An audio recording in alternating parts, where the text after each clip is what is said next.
नेपाळ बाद મેક્સિકોમાં ગુનાખોરી અને ભ્રષ્ટાચાર સામે જેનઝી મેદાનમાં હજારો યુવાઓ રસ્તા પર ઉતર્યા પ્રદર્શનકારી યુવાઓને વિપક્ષનું સમર્થન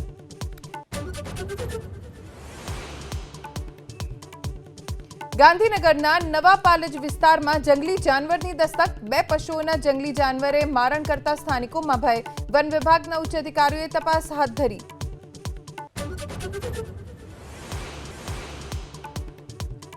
સુરતના જહાંગીરપુરામાં મોડી રાત્રે બિલ્ડરને ચપ્પુ બતાવી ₹9,56,000ની લૂંટ નામચીન ઇમ્તિયાઝ ઉર્ફે સદ્દામ ઇકબાલ અને ફૈઝલ પર લૂંટનો આરોપ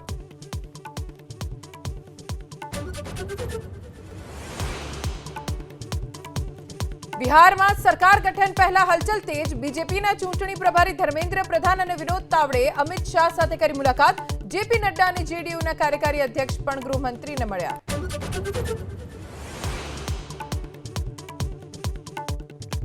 બિહાર વિધાનસભા ચૂંટણીમાં હાર બાદ લાલુની દીકરી રોહિણી આચાર્ય પરિવાર સાથે તોડ્યા સંબંધ રાજનીતિ છોડવાની કરી જાહેરાત કહ્યું તેજસ્વી સંજય યાદવ અને રમીઝે ઘરેથી નીકાળી